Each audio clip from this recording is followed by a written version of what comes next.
I'm gonna tell y'all how I saved up $10,000 in 2019 when I was 22 years old.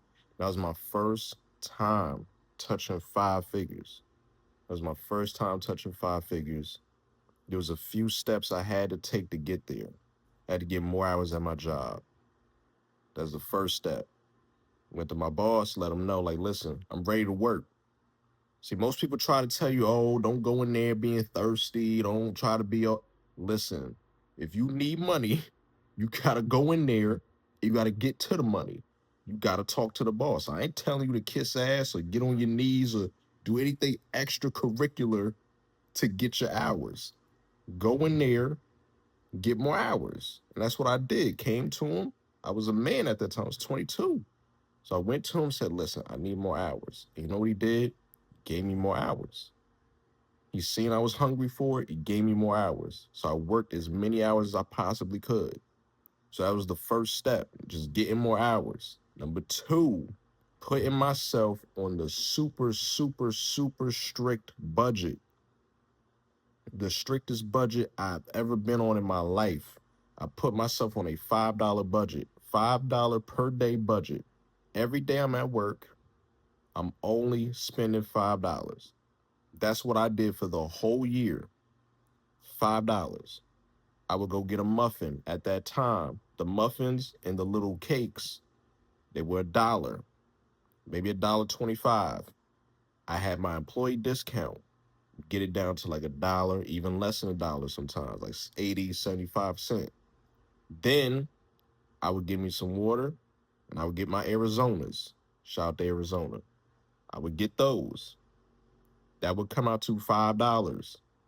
That was every single day. I had my bevs, I had my little snack slash lunch, and I was set for the whole day. I was set.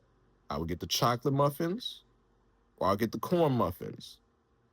You'd be set for the whole day. Them shits, they up to like $2, $3 now because of inflation and tariffs and all types of crazy shit.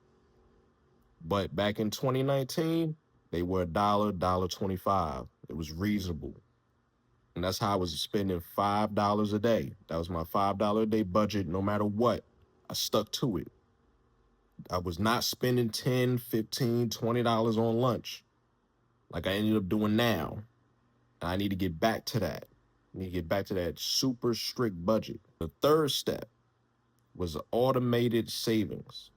At the time I had TD Bank. I would go into my TD Bank account and put in automated savings. Every Friday I got paid, automated savings, $250.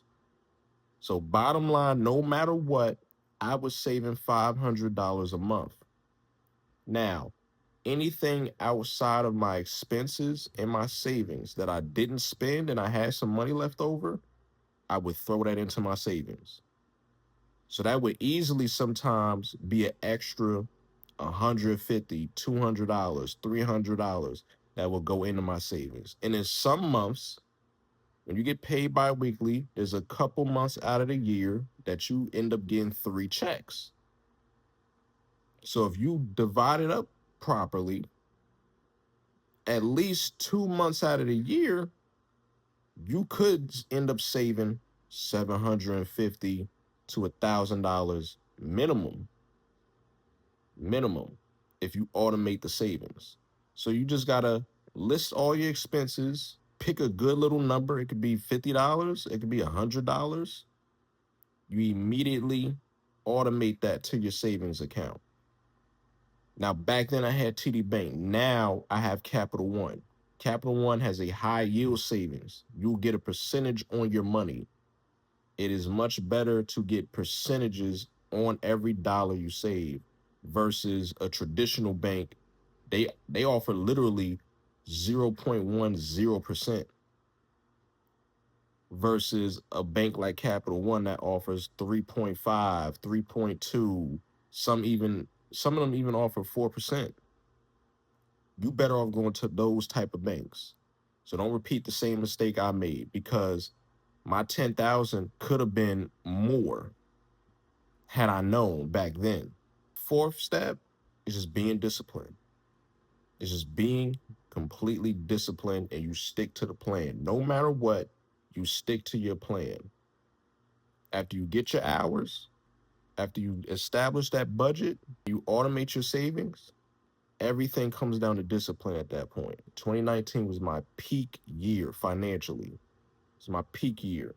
I was on point with everything. Each month I was on point. Every aspect you could think of, I was on point. I got my income tax check, that was in the savings. Everything was just on point that year for me because I was focused and I was hungry and I was disciplined. And that's all you really need to get on point and on track with your finances. You need to establish a plan, a very simple, clear plan, put some tools in place to help you stay focused with that plan, and it's get your mind right. Once your mindset is on that and you're like, listen, I'm hungry, I'm grinding, I need to respect my bag. I need to respect the bag that I'm getting and maneuver this money properly. That's all you got to do. Touch 10,000 easy, just like I touched 10,000 that year. The same way I touched 10,000 that year, everybody can touch 10,000 the same way. And all you got to do is repeat it and then just scale up. Instead of 250, you could be like, you know what? Let's go higher. Let's do 350. Let's do 450. Let's do 500. You just baby step your way to getting it higher and higher. You're going to keep saving more and more money. And the reason why I keep expressing to save money, because it's going to save you. At some point, it's going to save you. You might get caught into a situation, you need the bread. I done seen people get caught in situations and they almost crashed out because they didn't have the money to take care of it. A lot of people out here don't even have $1,000 to their name right now. They don't have $1,000. They don't have a consistent way of getting that $1,000 like a job. They just out in the street trying to make it happen. So if you're able to get a job, which is a consistent way to get you that money, figure everything out. Sit down and figure everything out and be optimistic when you sit down. Don't sit there and bash yourself and self-deprecate and be all angry and sad. No, list everything out. Cut back on some things as well. There's some things that you don't need. That year, 2019, instead of buying 15 pairs of sneakers, I think I only bought maybe 5 pairs. You know, I was still a full-fledged sneakerhead at that time, but I was like, you know what? I need to save a lot of money. So I need to buy less shoes. And that's exactly what I did. And I saw more money going into that savings because I was spending less money on bullshit that I did not need. Some people don't want to cut back on bullshit they don't need. That's another issue. Cut back a little bit. If you got this far to the video, I appreciate you a lot.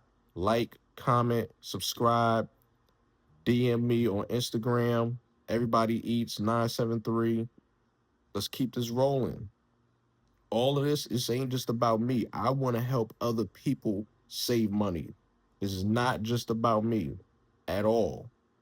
Yeah, I'm making content because I want to make this into a whole business. I want to make this into a movement. I want to make this into a thing. I want to help others save money and get out of debt, get out of issues, and be happier. Money ain't about buying happiness. You're not trying to buy happiness. You're trying to be comfortable. Having a good amount of money will make you comfortable. It'll make you more relaxed. So you're not as stressed anymore. It will relieve a lot of stress. Trust me, I know. So please, let's try to build this up and make this into a big, big thing. I want to make this into a nice community where everybody is living a debt and stress-free life because we all eating.